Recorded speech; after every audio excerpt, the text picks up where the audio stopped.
So the undergarments, which I'm not going to show you on me, but I will show you what they look like. For ladies, it's actually, until very recently, it was very hard to know what they were because they don't even make an appearance in the inventories, possibly because it wasn't worth mentioning a little piece of linen as having any sort of value.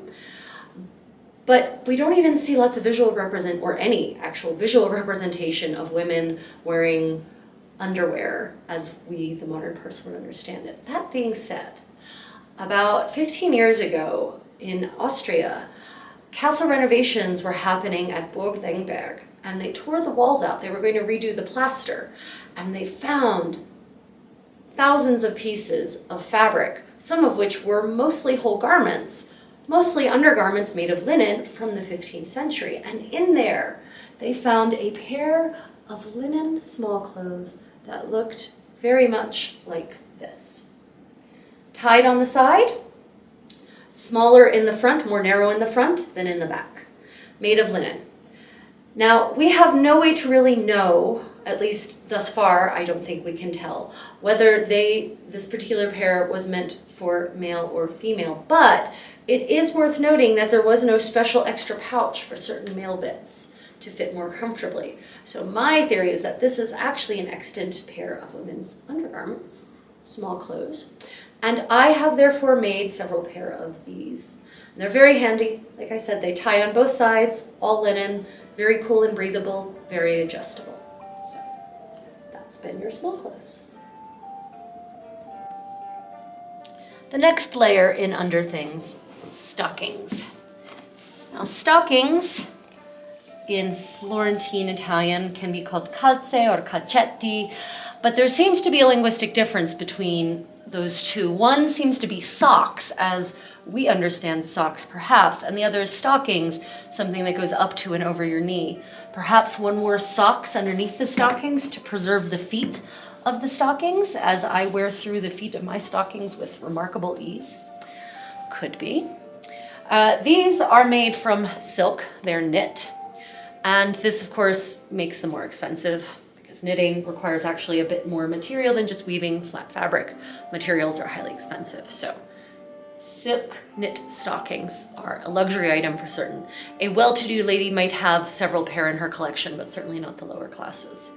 Knitting actually came to Europe via Moorish Spain, the kingdoms there that were ruled by the Arabs from the 8th century through to the 15th century.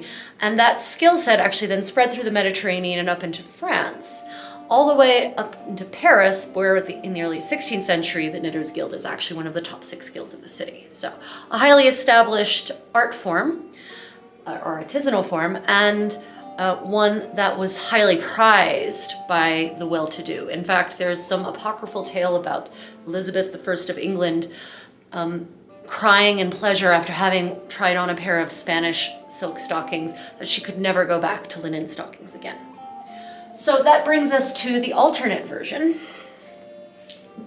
which is cut linen stockings. So this is just black linen. They're footed.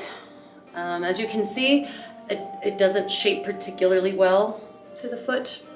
A little bit of shaping from a bias cut, and we know we have actual extant linen and silk cut stockings, and they are definitely cut on the bias to achieve some kind of clinging stretch. Still, nowhere near as comfortable, especially when you actually put shoes on, because the seams in this stocking definitely create extra bulk.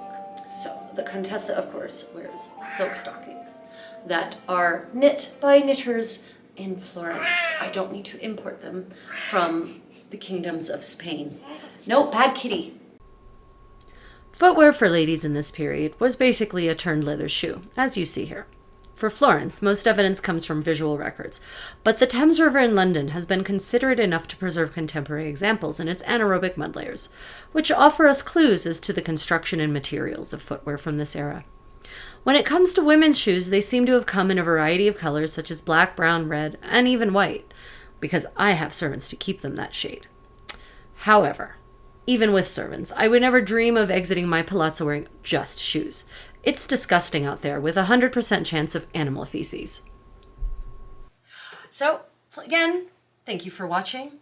Don't forget to like and subscribe, and stay creative.